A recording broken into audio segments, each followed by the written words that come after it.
We need actions, really concrete actions that will help us enhance the gender equality and shorten the gap within the inequality that is happening. So there were discussion on the action coalition that happens since July last year, and we had the first Generation Equality Forum that happens in Mexico 2 years back, where the blueprints on the action coalition were presented and endorsed, and also commitments were made with by institution, be it from the governments or from the civil society or the private sector or other stakeholders.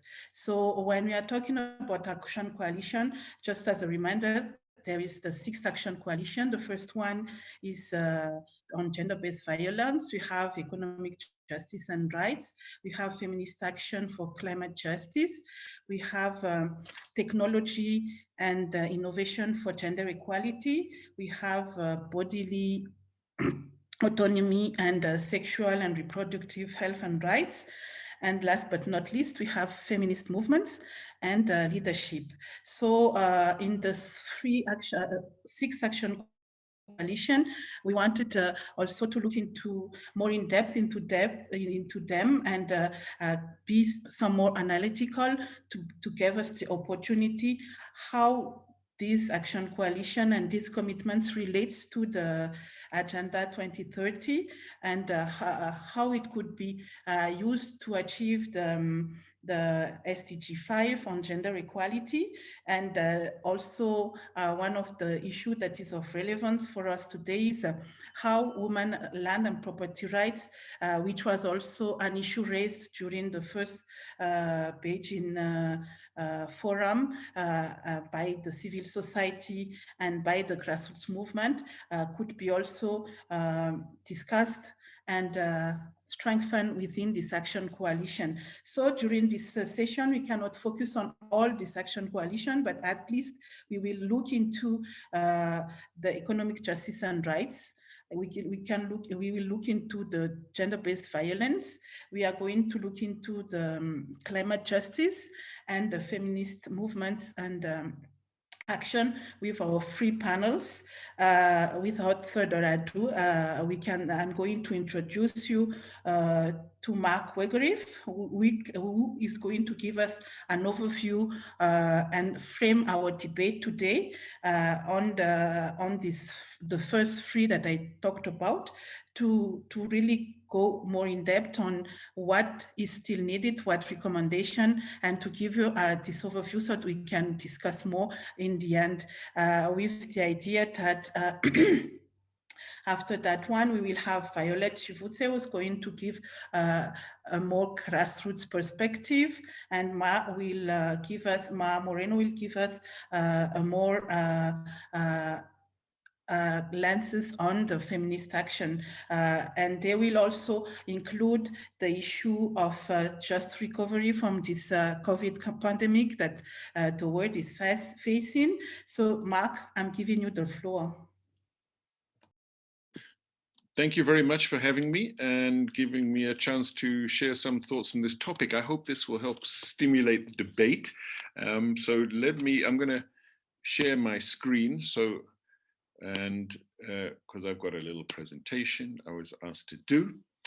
So let me run through it, and do stop me if I start running over time, Mino.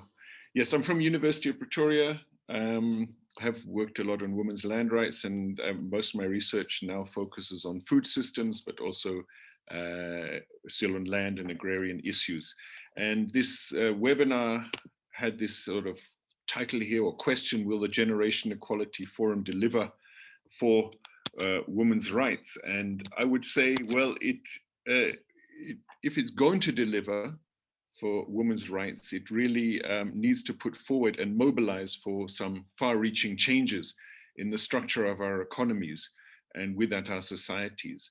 And I think we need to bring new debates, and if we're going to make more progress, and if we're going to overcome the kind of challenges of our times that affect women far more than men usually. So we need new ideas. We need to go beyond what's there. And I have to say, in the blueprint I've seen so far, it's lacking those new ideas and those far-reaching ideas that we need. So I'm going to start out with this quote from Thomas Piketty's most recent book, Capital and Ideology. Let me read the quote. The question is not so much whether an item of property is a shared natural resource or a private good developed by a single individual, as all wealth is fundamentally social. Indeed, all wealth creation depends on the social division of labor and on the intellectual capital accumulated over the entire course of human history. I'm starting with that because we can't deal with equality and inequality without looking at property and wealth and how that's managed and understood and how that's distributed. So a core argument I'm going to be making, and I'm going to be drawing on quite a bit of Piketty's ideas in this. After all, he has been at the forefront of looking at issues of inequality over the last years and thinking about it. But a core argument is the need to socialize property and the income from it, and to put that to use for what we really value as people and societies, and what women really value and what women really need.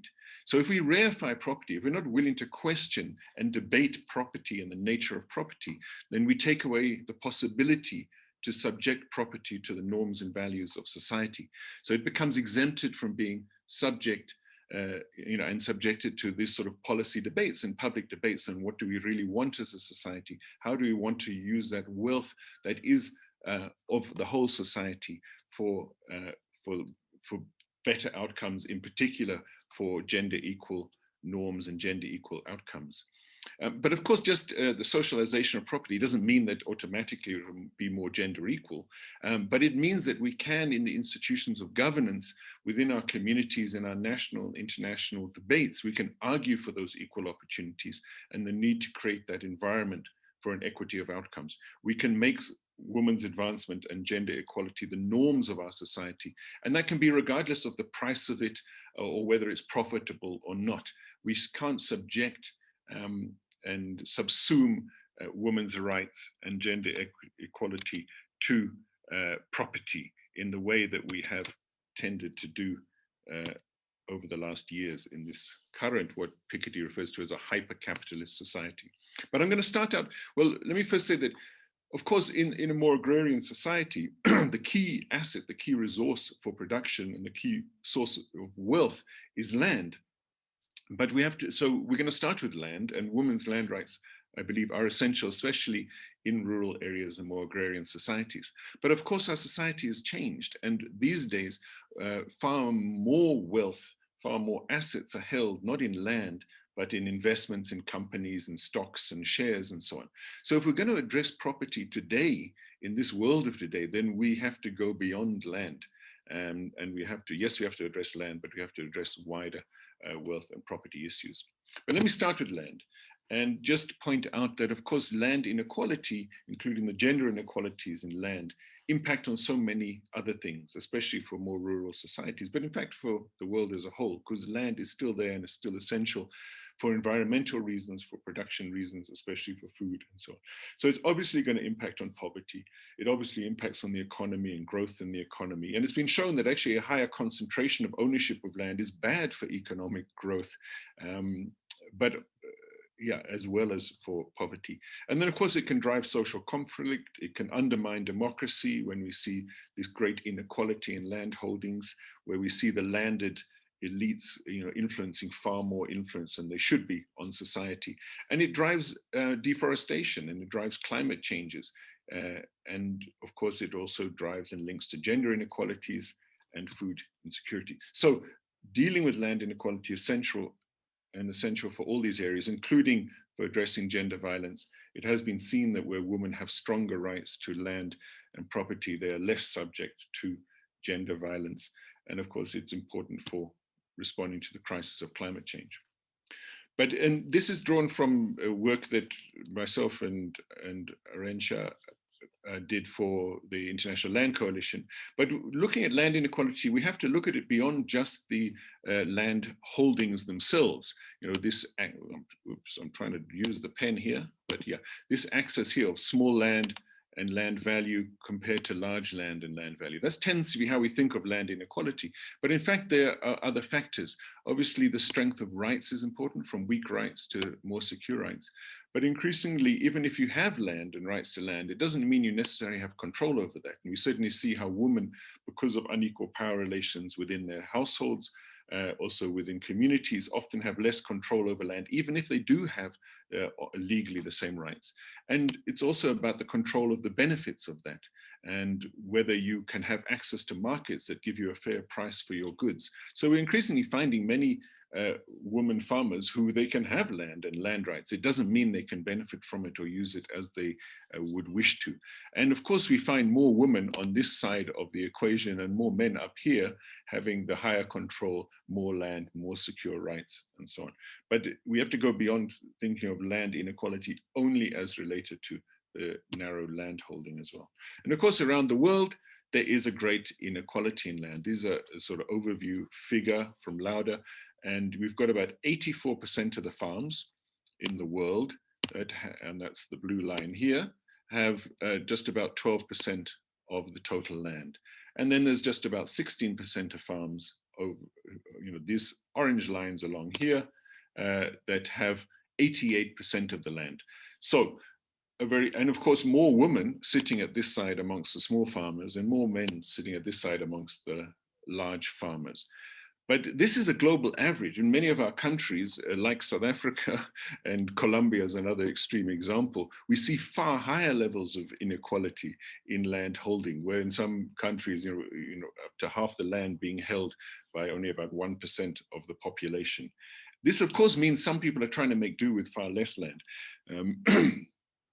And there's, of course, always a gender dimension to this. So just as a few examples, in South Africa, we see that more men own land than women do, but also those men own on average 276 hectares. This is just the private land, because we don't actually have data and figures on a lot of the other land. And while women only own on average 80 hectares of land. In Tanzania, it said that 73% of landholders are men. Of course, there's 27% women then. But also that average size held by men is more than double that held by women. And this is not just an African phenomenon or an Asian phenomenon. In Europe, across the European Union, the average size of land held by women, agricultural land, 7.6 hectares, where men have more than 2.5 times that at 19.5 hectares. So women have weaker rights to less land around the world. But the other factor to take into account that is even more unequal in this land holding is that increasingly more production and value in land is amongst the few of the largest farms, is more sitting here. So the inequality in the value of production is even greater than the land holding in our food system. The problem with, well, there's many problems with such inequality, but one of the problems is the way it links with power and influence, and the way that power in concentration of land and property, wealth, if you like, is also aligned with a concentration of political power. Owning land has often been a source of political power, and it continues to be, but of course, increasingly, as I've mentioned, also ownership of other assets and other forms of wealth. And so we see that this is also then linked to a concentration of the social power, the control of the discourse, the ideology, even the funding of universities and what we put research money into, what we talk about, and so on, is influenced by that political power and by that control of wealth. And I watched Obama giving the Nelson Mandela speech in South Africa a couple of years ago, and he said an interesting off-the-cuff thing at one point, and he said, somehow the rich just seem to get what they want. And it was interesting because sitting behind him was the president of South Africa, who's a multimillionaire. Sitting next to the president was his brother-in-law, who's one of the richest men in South Africa. And they just happened to be on the stage there with Obama.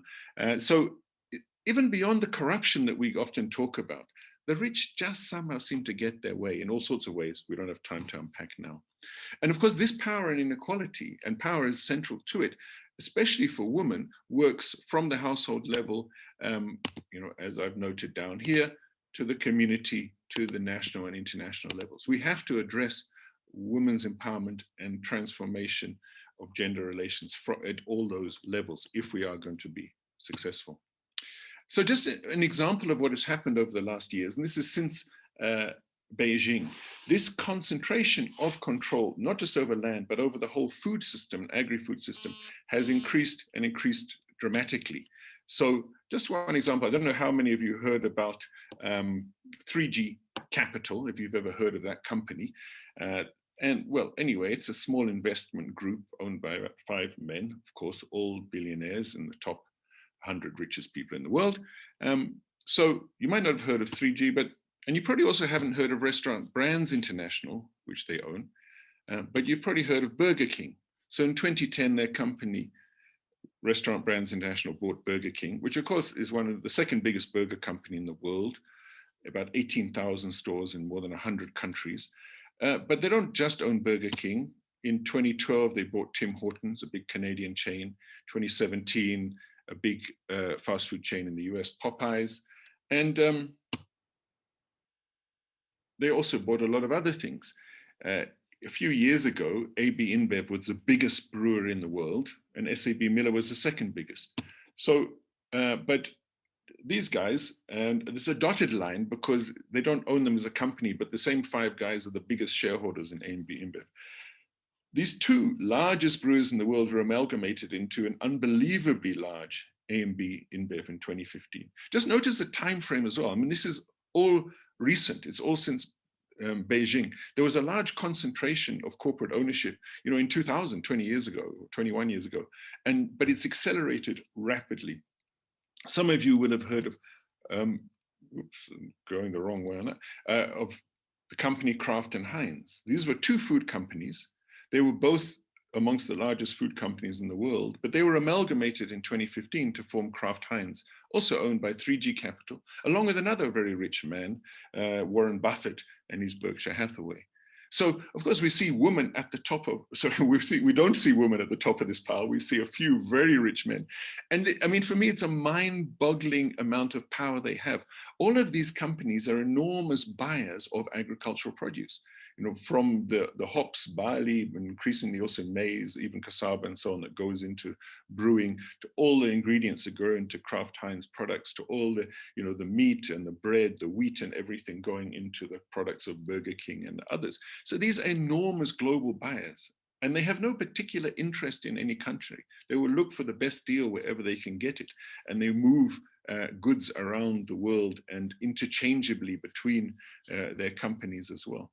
And women would tend to be at the bottom of this, you know, from the farms where women are often the temporary and most vulnerable and low paid laborers on farms, to the supermarkets and some of the fast food chains where we see women also in very insecure jobs, low paid. And these are the first ones that have been losing their jobs under COVID and so on. So in that kind of situation, there's such a concentration of power. I cannot imagine how you can make this equitable. And this is just repeating some of what I said there. So often there's this idea of value chains, get women into value chains.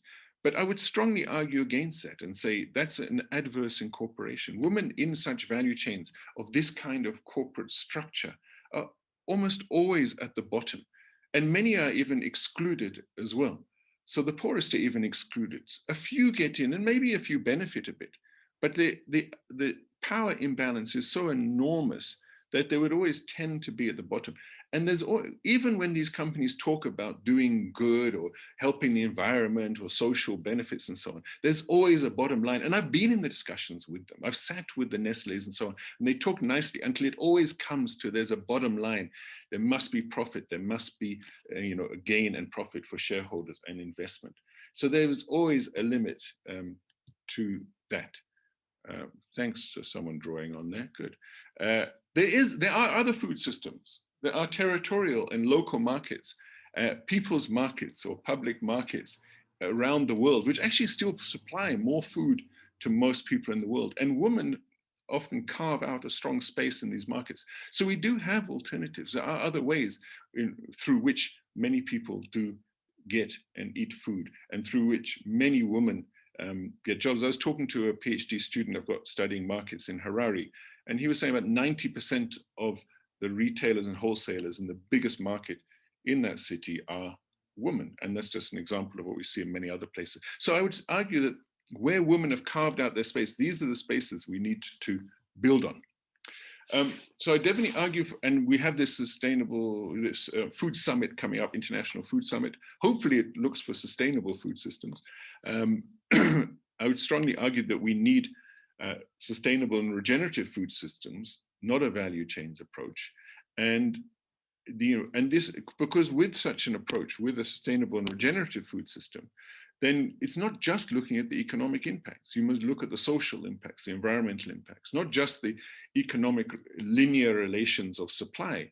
And this is particularly important for women who are embedded within their communities, their families, which is what enables those markets to work and many small family farms to function, as well as being where they can contribute. So I would argue for sustainable food systems, at the heart of which has to be agroecological, sustainable production on small scale and family farms, which creates many more, not just job, but ownership opportunities for women and men. And these need to be linked to local and territorial people's markets with circular food systems that reuse waste within them and so on. So it can't be, we can't let this be reduced to having women getting to the top table and dining, being amongst those richest, having women at the top of the pile along as part of 3G capital. That can't be the solution. Or having equality of women and men who are exploited along with equality of women and men who are the exploiters and the oppressors. We need gender equality within a just and an equitable society. We have to work for these things side by side. We can't have, it's not going to be an equitable society if it's just women participating in the same unequal system. So that means we need larger changes beyond land and beyond the food system, which is what I will briefly touch on if I can,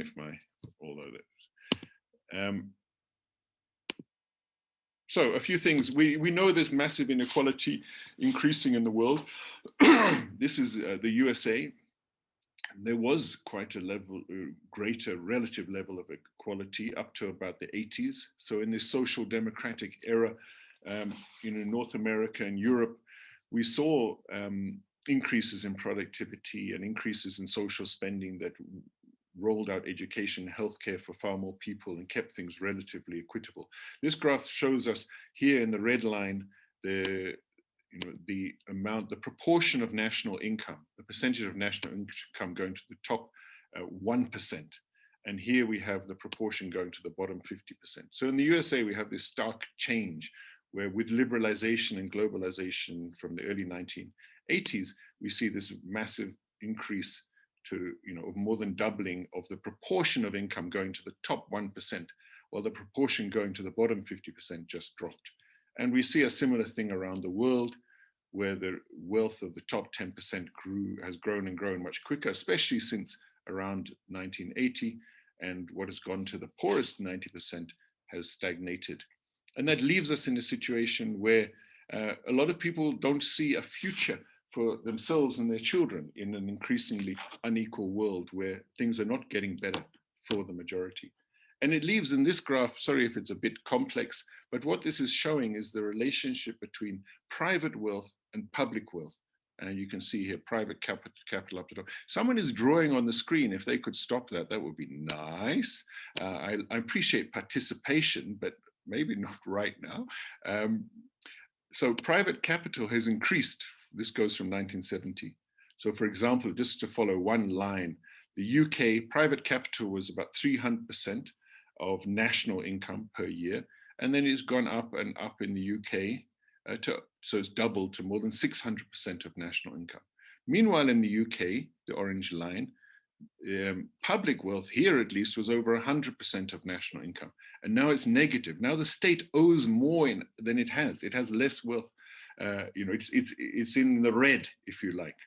And that means the state and the public funds have far less money and flexibility to address the social goods that we want, to address education and health issues, which are so important for women and others in society, whereas so much wealth and power is increasingly sitting in private hands.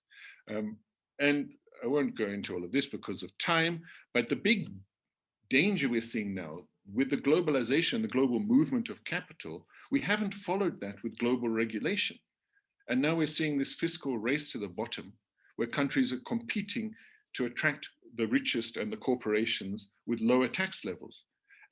But of course, what that means is there's less income to the public purse to be put into social goods that we all need. And I'm not just talking about tax evasion, that's a small part of it. It's bad, we should address it. But these are legal mechanisms, most of them. So we have to address those structurally. Solutions, let me say a few things about solutions, and I think my time is almost up. At the core of the solutions, and I'm drawing a lot on Piketty here, is the socialization of ownership. What other people talk about is economic democracy. There's simple things we can do. Let us have workers, and 50% of those workers being women, sitting in the company boardrooms. And this is not a crazy suggestion. It's the German model and the Nordic model. It hasn't harmed Germany's economy to do this. And it has made the gap, for example, between the pay of executives and workers far less than we see in the UK and the USA as other examples. So we can add, there are these proposals out there, but we need to add a gender dimension to them, which is often lacking. What Piketty doesn't talk about, but I will add to this, is that we have communal land systems that are based on the socialization of property, that see land and natural resources as being there for the whole community. And Mark, yes. Mark, you are way out of time. I know it's really interesting. Okay, so I just jump to the final conclusions then, the suggestions. Yes, please, and do the linkages between the blueprints and here also, so that okay, all right, and then you can come back to these.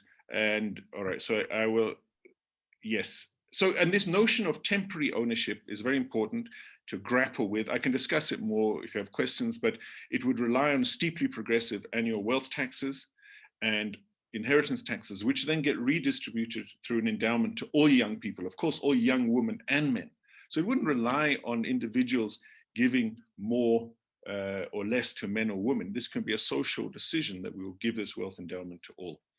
And of course, progressive income taxes, the provision of fundamental goods like education and so on. So coming to more specific suggestions, on land, we need redistributed land reforms with women as primary beneficiaries, and I don't see that in the current blueprints.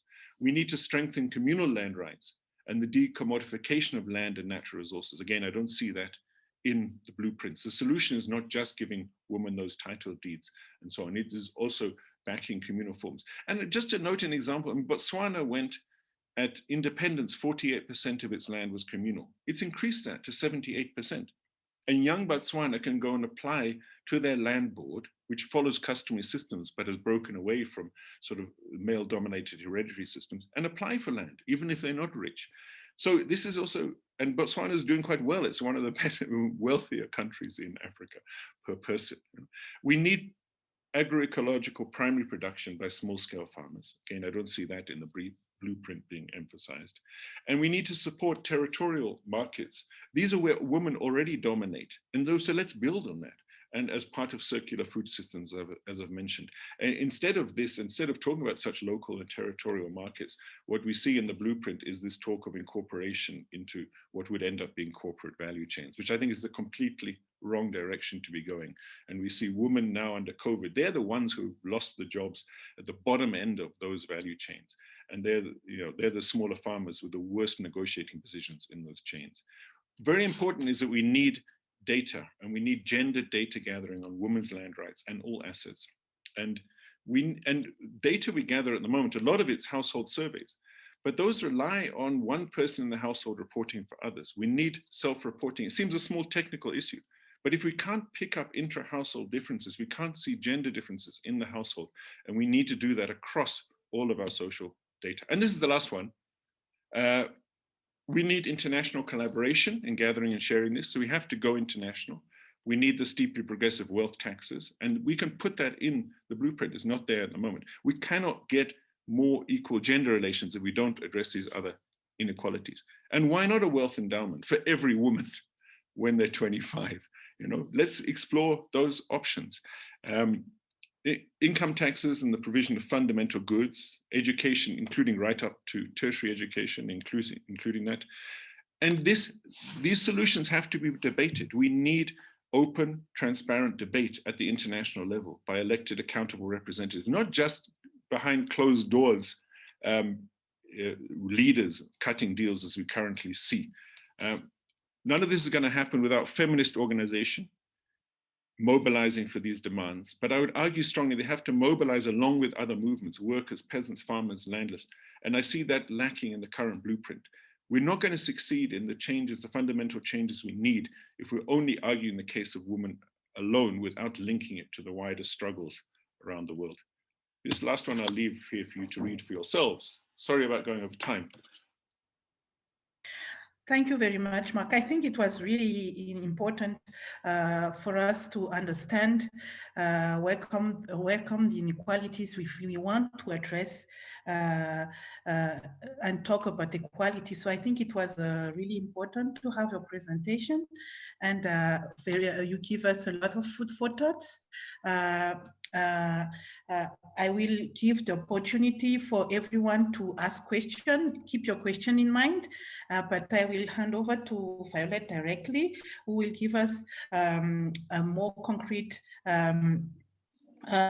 example of what is happening on the ground, what the women are doing, and what initiatives have already started from the bottom, and how it can be taken into account up there when we discuss policies and other treaties and convention. Violet, please, the floor is yours. Thank you so much, Mino, and thank you to all participants. I first of all want to say that as grassroots women, when we got the opportunity of participating in the generation equality, leading the coalition on economic justice, the main reason why we applied for this was actually land, because we have experienced how grassroots women accessibility and control of land is very important for us, especially grassroots women from rural communities.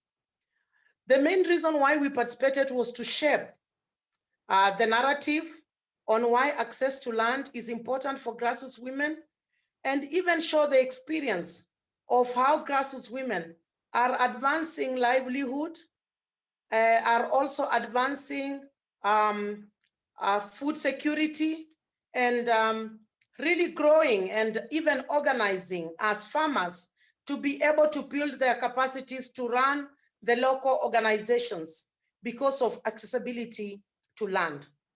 And all of us know that really a case has been made.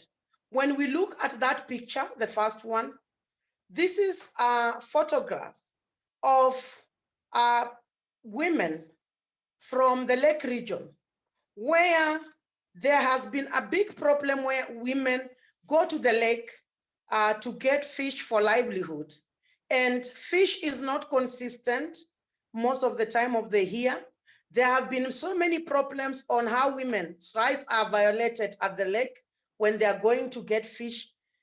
Huairou Commission, through our resilience activities, we have worked with women in the lake region and put them in collective farming groups. And now you can see how women are changing livelihood from fishmongering to being agricultural producers in vegetable.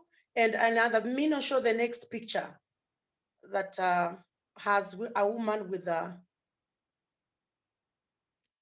carrying the basket of, not that one, the second one, the next.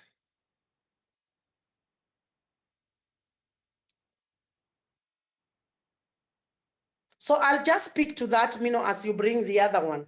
This is actually what women are doing in rural communities. We have been talking about climate change. I'll come to that. Let me just start what I began. We have been talking about climate change without actually recognizing the critical role that grassroots women are playing in climate change. The picture that we saw is a mulching, where grassroots women are doing soil rehabilitation in an area that has really been degraded. And the fruit of that is the vegetable that you saw, and now women are changing that into livelihood. and are marketing vegetable. And now this area, women are not just farming for food security, they are also farming as a livelihood.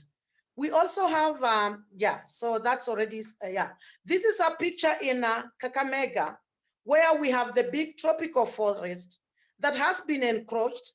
And this has really changed the rain patterns. Women have now taken over management of the forest and even growing trees in the home. This is a woman tree nursery. And these trees, they are growing in the homes so that they are able to ensure the forest is not being encroached. But also women have claimed a section of the forest that they are managing to change how the forest had been managed by men in a patriarchy, and companies are selling trees, are buying trees. And also our forest has been changed to exotic trees from the indigenous trees. And now women are planting indigenous trees and putting in the forest. So this is just to give an example. So I'll continue with my conversation. When women access land for us is that women are able to participate in trainings, linkage with agricultural extension officers, and they are able to participate in trainings for agriculture. And not just these trainings. Through these trainings, the women are able to also get linkages to microfinance institutions or be able to link with government institutions that provide small grants for grassroots women. And we are able to actually grow as grassroots women from this.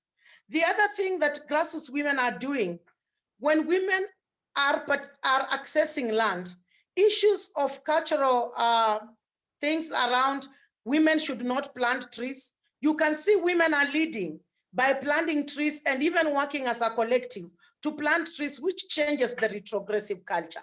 Land has really had a political trend and understanding that actually limits women, which women themselves are changing the issue.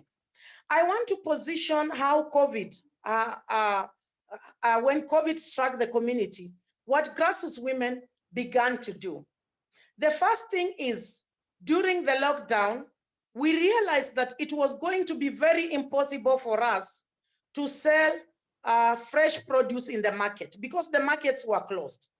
As grassroots women, we were able to open our own neighbor-to-neighbor markets so that we can be able to sell vegetable to our neighbors and also identify central places where we could sell in our own neighborhood. And we have had people come and buy this vegetable and take them to other areas.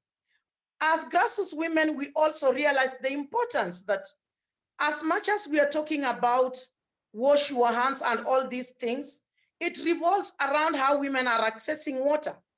For us in rural communities where our water is the streams and the wells and the small bore wells, as grassroots women, when we don't conserve these water catchment areas, it's actually very tricky how we will continue having water, even during the lockdown, how we will continue having water to wash hands. So grassroots women have been involved in conservation of water catchment areas, in providing food for families, and also ensuring that the environmental conservation aspect is really taken into advantage because it's our caregiving role as grassroots women. This, when we are talking about COVID, in Huairou Commission, we actually had a grant that was given in May.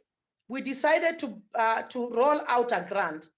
And when the grassroots women took this grant for COVID response, most of them went into food security activities, working as small market vendors to ensure that there was food in their small markets and respecting the COVID rules and sensitizing each other. This already shows where grassroots women are headed with COVID response. As grassroots women, we are now looking at how do we continue sustaining these markets that we are creating neighbor to neighbor, the value addition aspects, strengthening the alliances and the networks that we are actually creating as grassroots women so that we can sell our vegetable up to the other women that do not have, or food that the other women do not have on the other side. As grassroots women, we have also taken that as a position. Like right now, if I give an example of my organization, Shibuya Community Health Workers, we realize why it is important to have policies that influence how grassroots women, especially small-scale farmers, access land. Because everyone, when you talk about accessibility to land, and this is the missing link, everyone thinks about succession. We have some homes that have very small land, some families. And when we are looking at succession, this land cannot be able to sustain families, cannot also be able to provide a platform for women to get empowered. We came with community-driven land lease guidelines that we have actually demonstrated with the government, and they are now adopted by the government.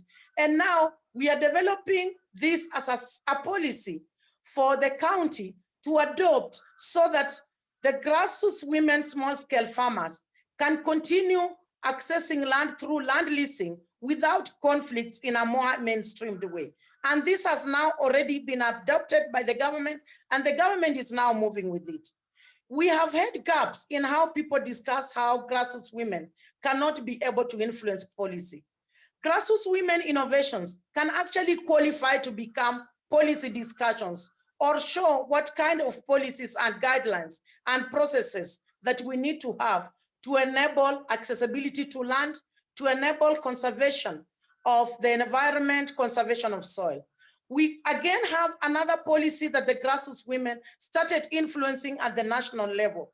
And now it is at the parliament level, and it's a policy on soil protection and rehabilitation.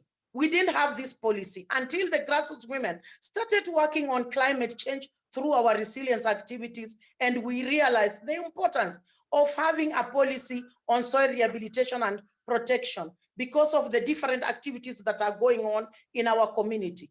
This cannot happen when grassroots women are not accessing land.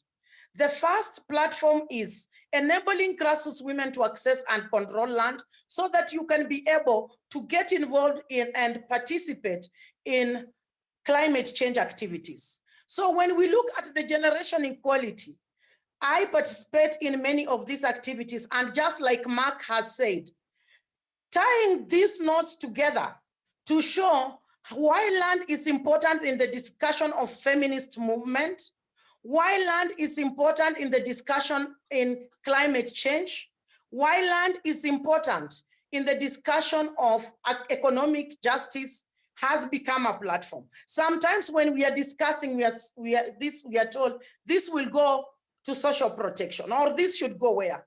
As a grassroots women leaders, we need to see accessibility to land, laying the context on how the next generation, the next 5 years will change for the lives of women, especially in rural communities, like here in Africa, where we rely most on agriculture for us to be able to sustain our lives. So this has to come very clearly in the generation equality.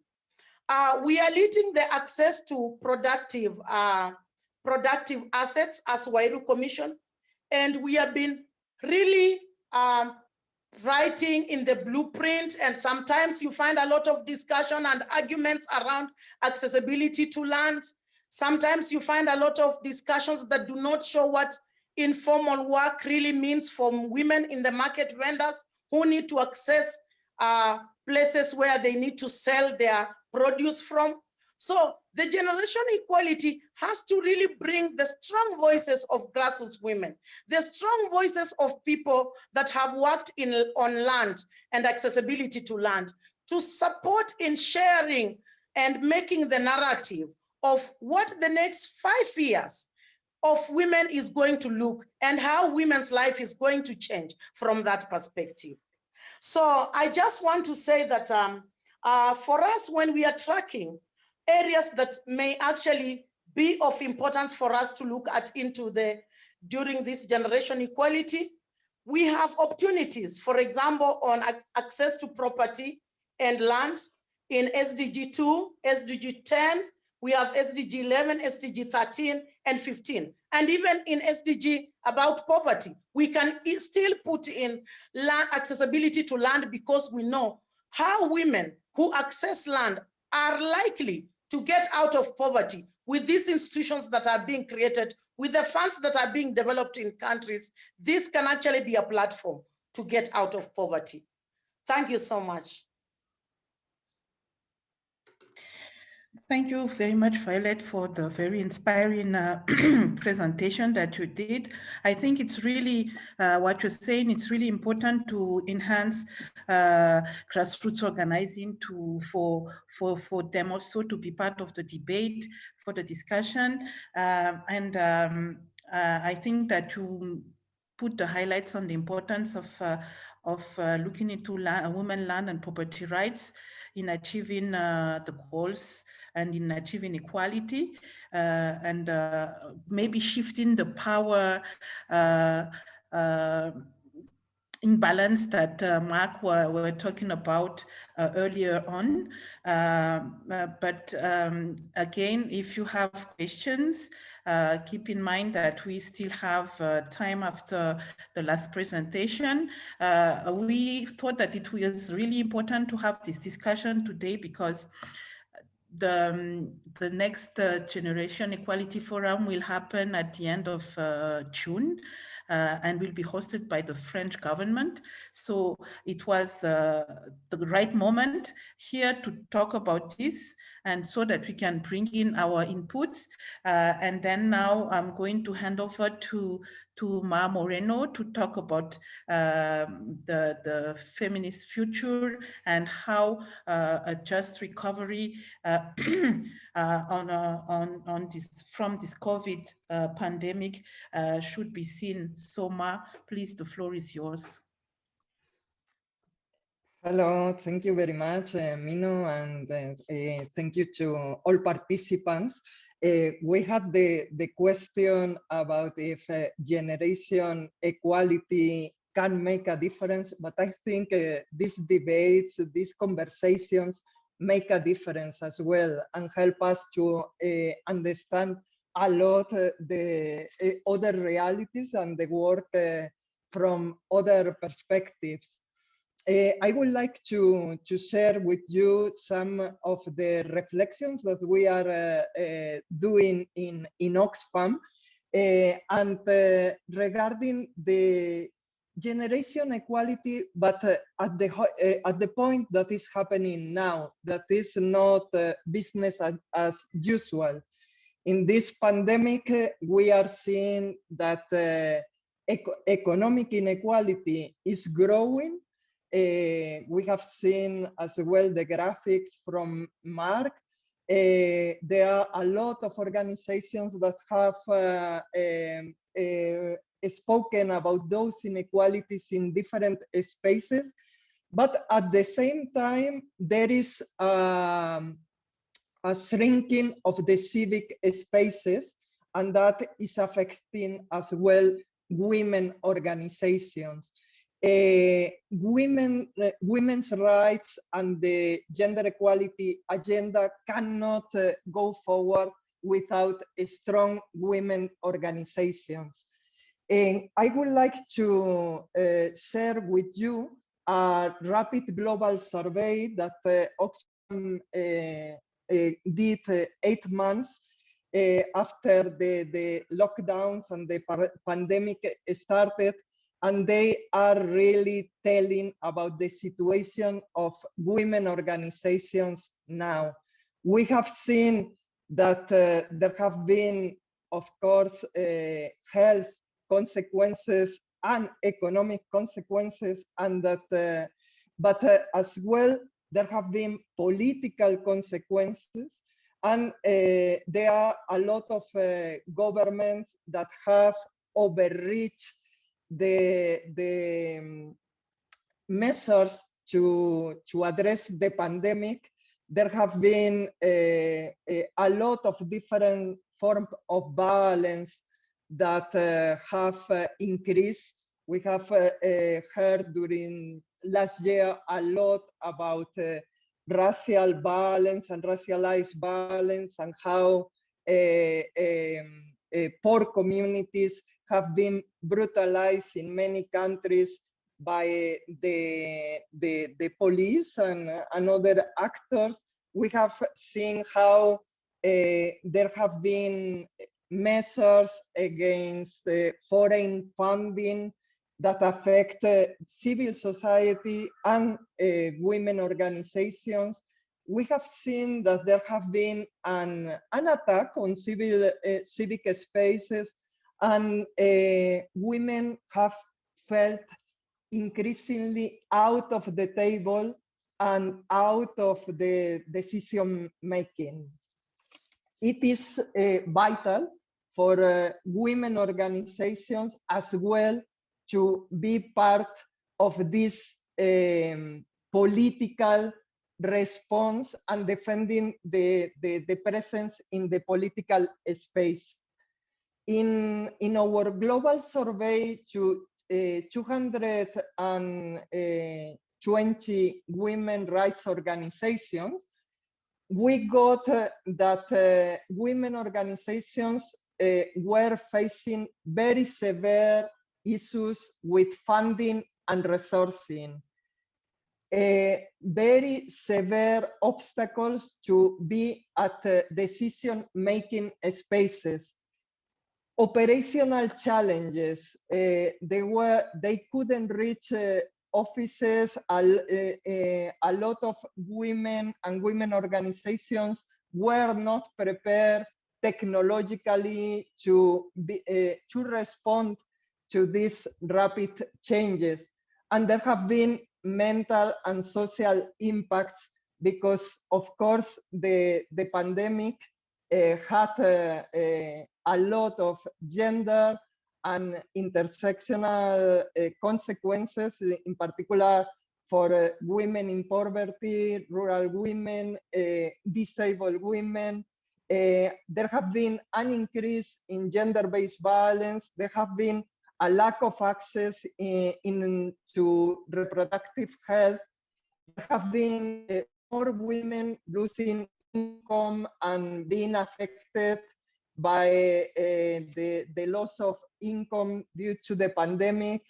There have been more women-headed households and women in general with increased demands on care, and then not being able to be in other spaces. And there have been an increase in early marriage. All this has altogether has augmented the demand on women rights organizations while they were being very weakened by the pandemic. Of the 220 organizations that we surveyed, 33% had to lay off members of staff, and 9%, almost 1 in every 10, they were considering a closure. They were considering a stop from existing because they couldn't continue. This is very serious and is happening at the moment. It's because of that generation equality, it happens in a period in which of critical juncture, in which we can decide to do a feminist economic and political transformation, or being in the margins and get discussions in issue by issue, but not addressing the system, the economic and political system that is letting so many voices out of the table of decision making. When women rights organizations are facing closure and are laying out staff, they are losing voice and they are losing the capacity to transform the system that has taken us here.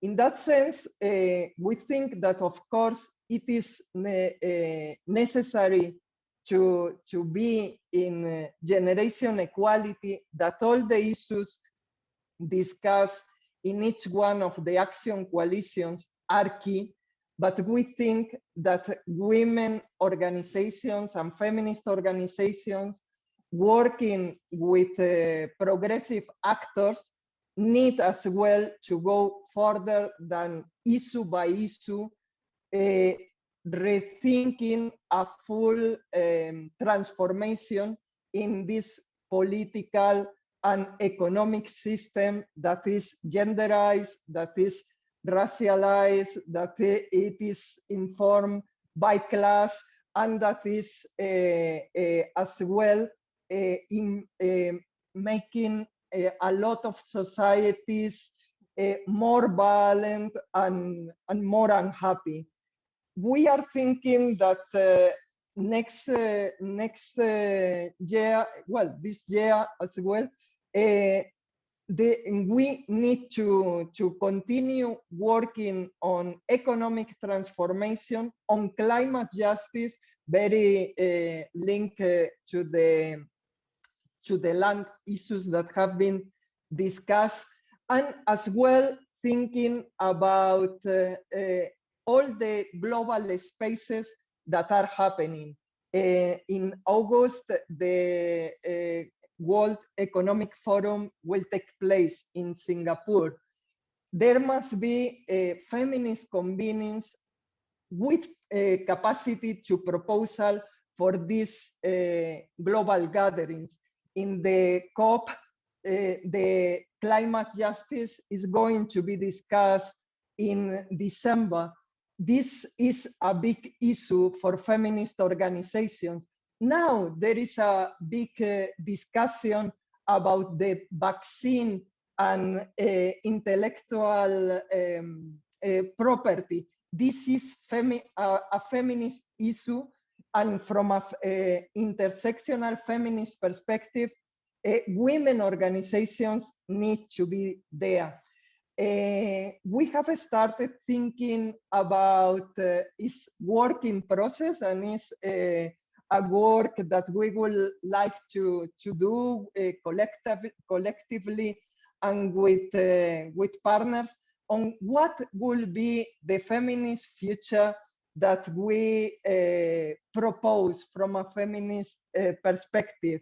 And we thought that centering care is key, is crucial for to that. We usually speak about hands-on care and the gender gaps in time use in households, but that must be, of course, addressed and counted. How is the time used? But we need to go further and as well to think what is to put, what will be an economy that center care for people. And care for people cannot be done if we don't have universal basic services. If we have people who cannot address, cannot access health services, if we have children that are being dropped out of school because their schools, of course, don't have digital platforms, we cannot have a care economy if women cannot access reproductive rights and health. And we need to center care in that broad sense that say what is an economy that takes into account the well-being of people from a feminist perspective. In the same sense, we think that we need to center care into social justice and start as well by care workers and by centering the women who are in from an intersectional perspective, who are more affected by this political and economic structure that prevent them from access voice and resources. And we need as well, from a feminist perspective, and this has been already discussed, to address climate justice. This economic system, extractivist and careless with the next generations, is as well based in exploitation and sometimes even in auto-exploitation, is conducing us to a climate disaster that is careless with the next generation and next generations, and this is not must be revised from as well with a global proposal from feminist organizations working with progressive actors. And we, in this paper, I'm going to write afterwards the link to the paper that we develop as a humble proposal in the community of practice of gender justice in Oxfam. We think it is urgent to rethink our understanding of valuing work and workers. Inequalities is growing, lack of transparency is growing. We need to address that from a feminist perspective. Universal basic services, it is a feminist as well demand, and an intersectional one. Accelerating the transition to low carbon sectors and societies is a feminist priority. And reimagining our economic thinking must take all these and our intersectional commitments into account. I think that it is very important as well that we, as a feminist organization, participate fully in all debates that are happening and having our voices there. The vaccine now, it is a very central feminist debate. If we don't have access in all in North and South and for everybody to vaccines, we are seeing the situation in India, the health crisis, but we are seeing everywhere the consequences for the pandemic, and we are seeing everywhere who suffer from it more. I think that to be in those key debates is critical for the feminist movement to address this critical juncture and be very propositional to change this status quo that is not good for women and not good for the 99%. Thank you very much. Look forward to the discussion. Thank you very much, Ma.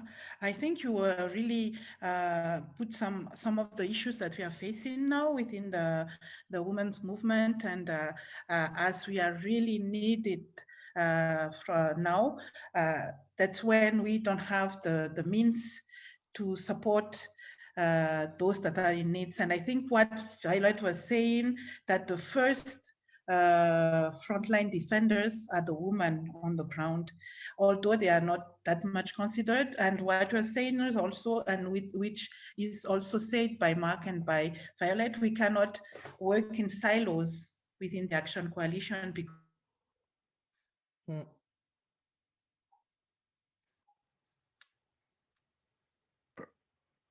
think Mino froze. Yeah, sorry. Am I back?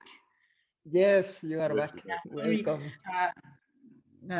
Yeah, no matter the entry point that we are having, it's really important when we are looking into equality for generation, but for gender also. We really need to look into all the issues at the same time. And what you are saying, the junctures of everything, women must be at the center to make things advances. So I'm opening the debate. I saw Mark already answering to Tina's question in the chat on the land issues, but if other people have other reaction, points of clarification, we are really open to answer you and give more information. So please just raise your hands, and I will give the floor to you. I think we can go with that. Or Mark, since you started responded on Tina's question, we can start with that one, and we continue as people are thinking about questions that they wanted to ask. But very thank you to all the panelists, because it was really enlightening and interesting to hear from you. Yeah, I mean, I think I put the note in the chat line in response to Tina, who said she had to leave. And I understood her question to really be asking about, if we're advocating for communal land rights and the recognition of communal land rights, then within those communal land rights, what do we need to do to strengthen women's land rights? We know communal systems are not always gender equal. I certainly reject the notion that communal systems are necessarily more gender unequal than other systems. We see just as much inequality in Western legal ownership structures as we see in communal systems. But we have to address women's power, sort of power really within those communal systems. So I would argue that women are going to have secure land rights when they are secured within their families, which means we have to address the social and power structures within families, and we shouldn't shy away from that. And also within communities that themselves are also secure. So the community needs to be secure. Families and households in that need to be secure, and women within those families and households need to be secure there. And it really comes down much more to a voice in decision making. So it overlaps with this sort of the civic space and the political space that we have to take up. And it's about how women do take up leadership from the household to community to higher levels. And we can also regulate that. And so regulation can also secure that. If we value those communal land rights, then we can value them, but they don't remain static. We can also within those make sure we are requiring, gender equality in exercise of decision making and exercise of power. So it's always to be contested. I mean, we need to create the space where we can struggle for women's land rights, and like local markets are not automatically more gender equal, but there's more opportunity for women to struggle for gender equality in those markets, when there are not highly unequal relations, as we see, for example, in corporate value chains. Thank you, Mark. I saw someone who's was Idoko? Idoko, you wanted to ask a question or give an input? If there isn't a question, Mino, can I just pick up something from Violet's presentation as well? Yeah, sure. Which is that, I mean, I thought it was great, to see the examples there of the practical work that women are doing. So for me, I was looking at a more macro level, and Violet gave a great example of what can be done on the ground. And women are producing, feeding themselves, getting an income, feeding their communities. But what I wanted to point out with that is that these kind of forms of production can supply far beyond that. And we can see food flows and food systems that are not only feeding the local, but also are feeding the cities. And in fact, many of our cities, I mean, I did a lot of research in Dar es Salaam, looking at how Dar es Salaam as a large, fast-growing city was being fed. And it's through these networks of small farmers, small producers, traders, processors, many of them women, that the city of over 5 million people is fed every day. So, I'm raising that because many people would look at what Violet presented and say, okay, that's nice in the village, but it's not going to feed the cities. The reality is, if we support that and enable that, and the relationship, the market relations, it can feed the cities. We don't need those corporate supply chains. We can have food systems which have many actors, many of them women, feeding our cities as well. But that's the space for that is under threat from the rollout of the corporate supply chains. And so the dealing at a macro level with that corporate accumulation and their influence over policy is critical to allow the space for what Violet was talking about to flourish and to grow and beyond that. Yeah, I think it's one of the transformative ideas that we need to put forward, saying that it's really important and it's happening, and if we support that, then it would be rolled out and scaled up. Yes, Violet, you wanted to Yes. to say something? Thank you, Mark, for noting that. I think, as you say, all we need is an enabling environment and a deliberate effort to ensure that there is accessibility to market in the cities for grassroots women who are farming in the rural communities or peri-urban communities. And this is related to many things that we have been talking about, including the rural-urban linkage. When it comes to rural-urban linkage in the context of food security or in the context of agriculture, I think this concept doesn't really come out very clearly. As grassroots women, we are already demonstrating this. Already, as grassroots women, like in the village where I come from, this has been a season of sweet potatoes. And we know how everyone is trying to run away from wheat and whatever. And many people want indigenous food in the cities.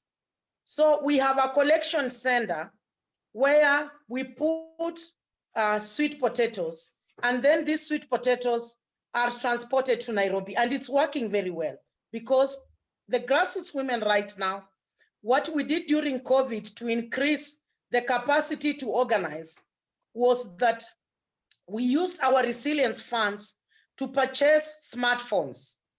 So with smartphones, you know, women can actually link into a market or distribution centers.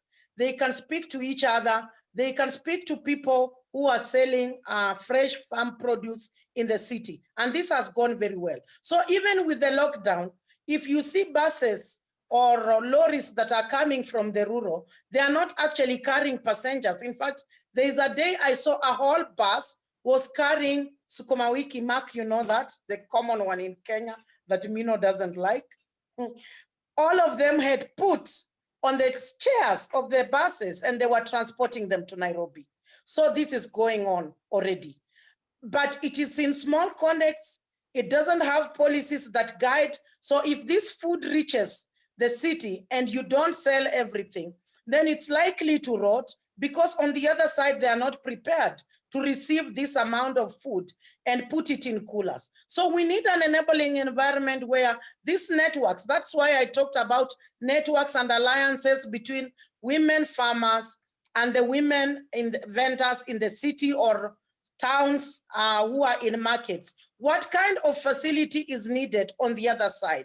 And what kind of technical support does the woman farmer get so that we can be able to continue producing enough, producing all seasons, taking care of the issues where we shouldn't stop producing because it's a drought season? How do we harvest water? So that, and this is actually, Mark, as you say, these things are not coming up in the generation equality. They are not.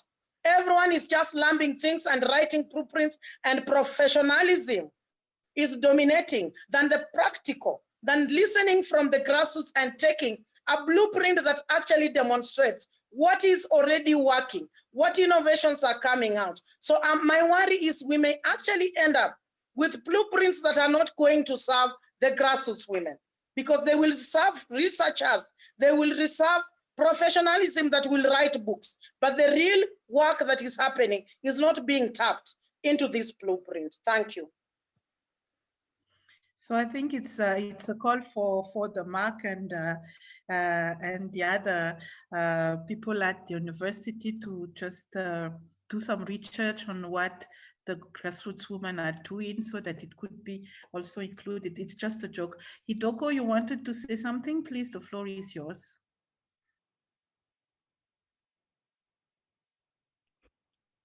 Okay, sorry, when you called me before, I was changing my device. No problem. Thank you so much for a beautiful webinar. I just wanted to follow up with what the last presenter spoke about, and just to tie it also with what Mark said. I think that the gap there is the issue of data. You know, she talked about this is not being, what I think she's actually talking about is not being documented. So we as people that work with grassroots women, that work at any other level, should not only give funds or implement projects at that level, but we should also think ahead of time on how do I document.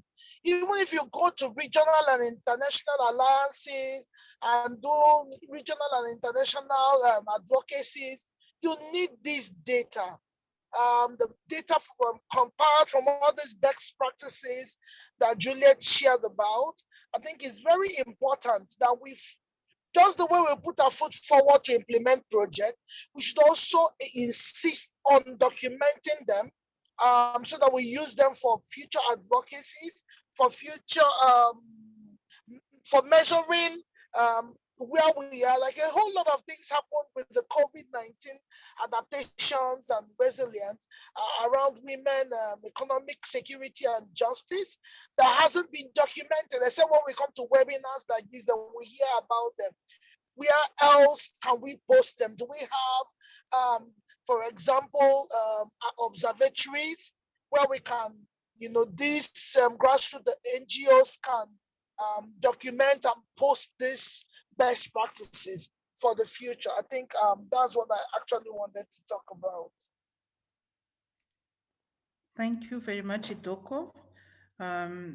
Someone want to react, or it's just an input that you are giving, that it's important for us also to document what is happening. Yeah. Any other question?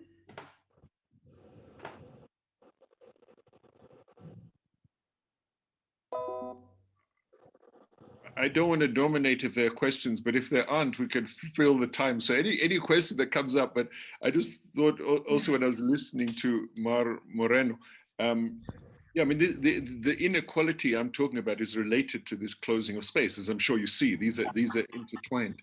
And the space, the economic space is getting closed, as well as with that, the political space.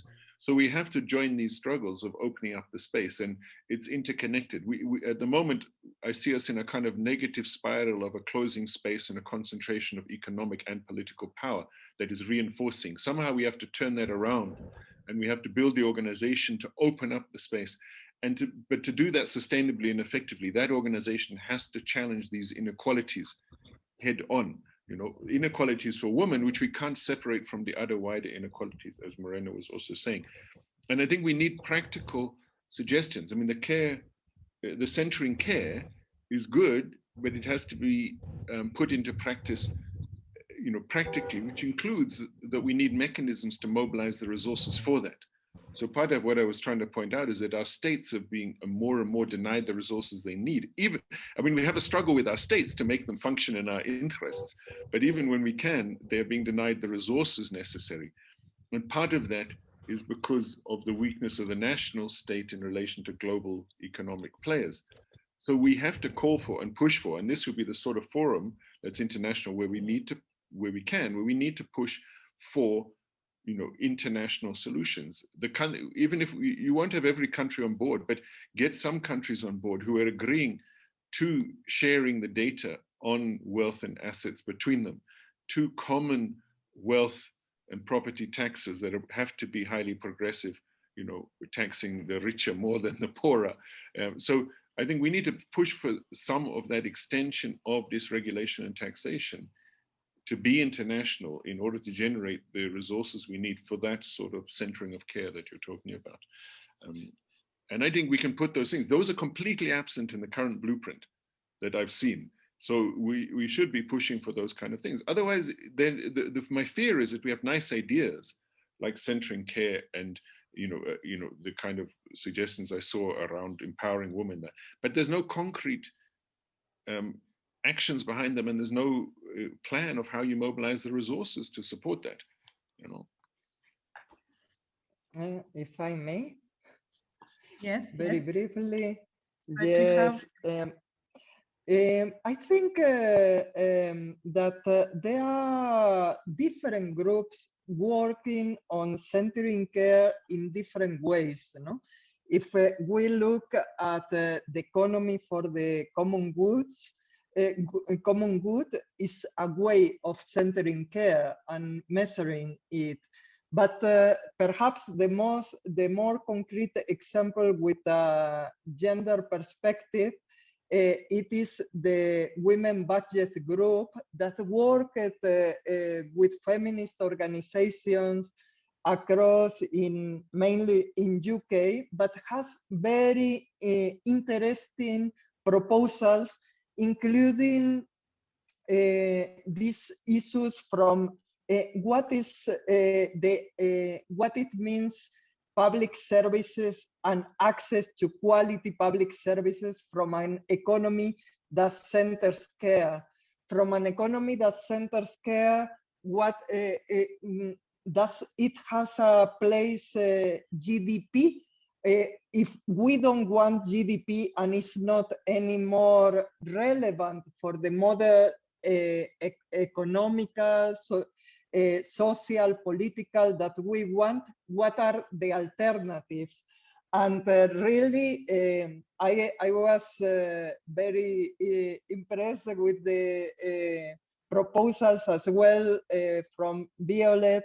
And when she was saying in generation equality, we have gone through professionalism and we are not that practical, no? So that we can have that problem very often, and perhaps that is a call as well, that if we want to do an international or global comprehensive feminist economic transformation proposal, of course we have to have a lot of issues, from land to taxes to inequalities and how, but we have to have above all centering care and well-being through the voices of grassroots women leading the way. That will be a form of not getting lost out of practical things, you know, and being very practical, I think.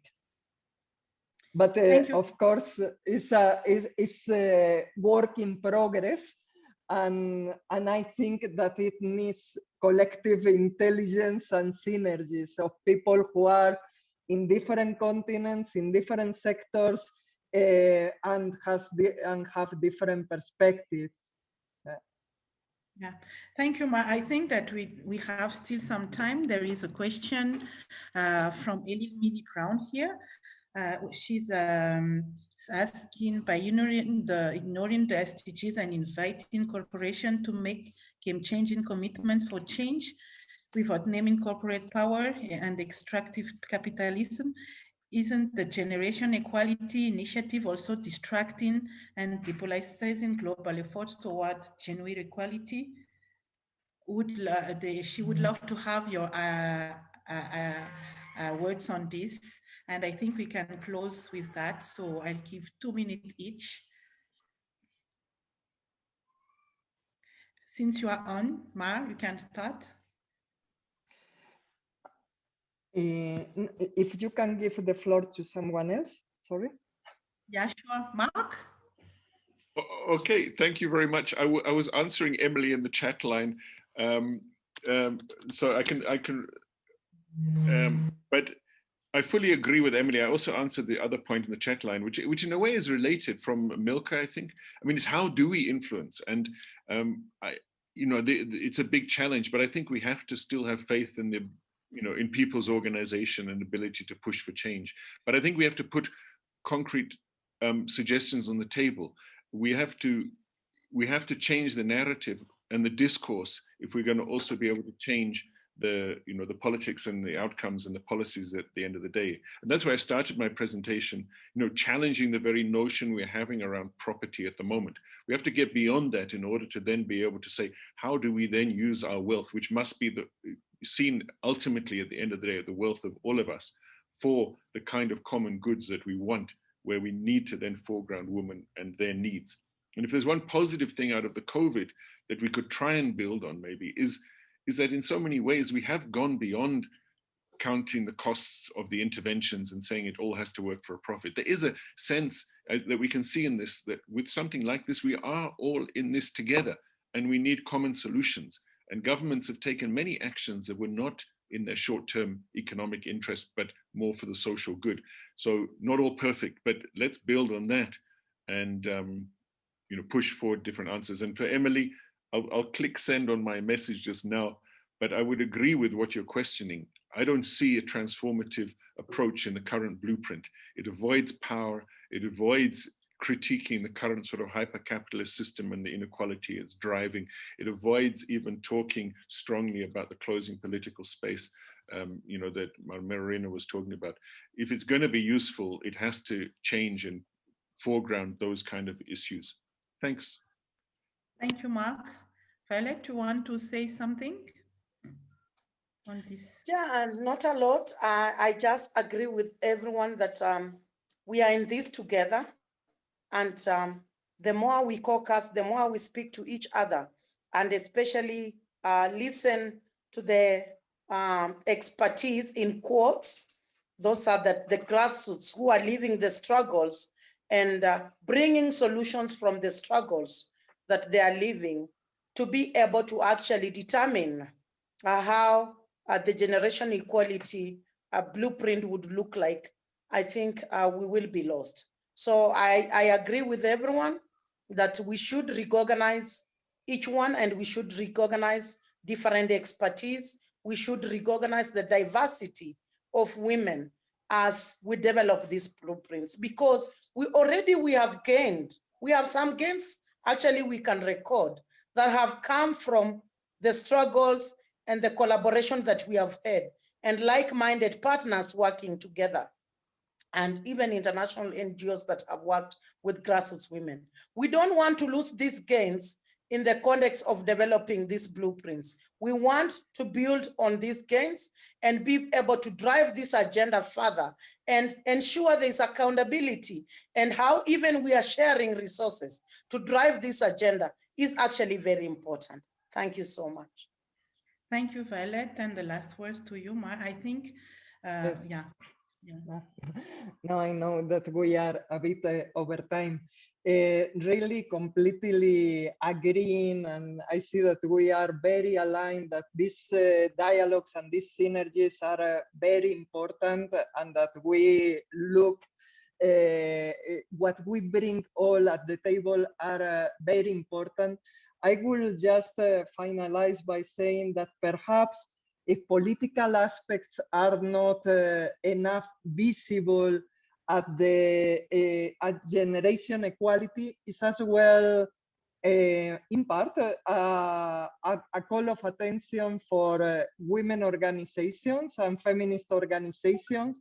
And generation equality is important, but as I said, the women movement is much broader and will continue.